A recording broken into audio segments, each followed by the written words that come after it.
Hello বন্ধুরা, তো দেখো আজ বড়মশাই ডিউটি থেকে বাড়ি এসে আমাকে নিয়ে একটু ঘুরতে বেরিয়েছিল। বললো চলো একটু ঘুরে আসি, অনেকদিন কোথাও যাওয়াও হয় না।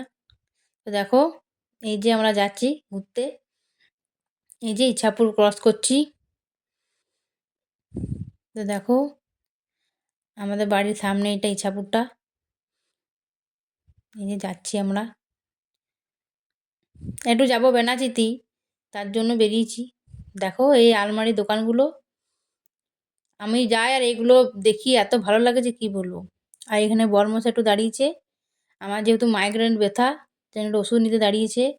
আমি হোমিওপ্যাথি ওষুধ খাই তো 12 মাস, তার জন্য দাঁড়িয়েছি। চলে এসছি বেনাচিতি বলতে বলতে। দেখো এখানে খাবো দাদার কাছে ফুচকা, এনার কাছেই খাই আমরা জবার আসি। আর এখানে মোমো খাবো, ফুচকা খাওয়া হয়ে গেছে। এত ঝাল দিয়েছে ফুচকাটা যে আমার জিভ থেকে জল চলে আসছে। এই দেখো মোমো নিয়ে নিয়েছি 1 প্লেট। ও যেহেতু খায় না, আমি একাই খাবো, তো নিয়ে নিয়েছি। চলো তাহলে টাটা।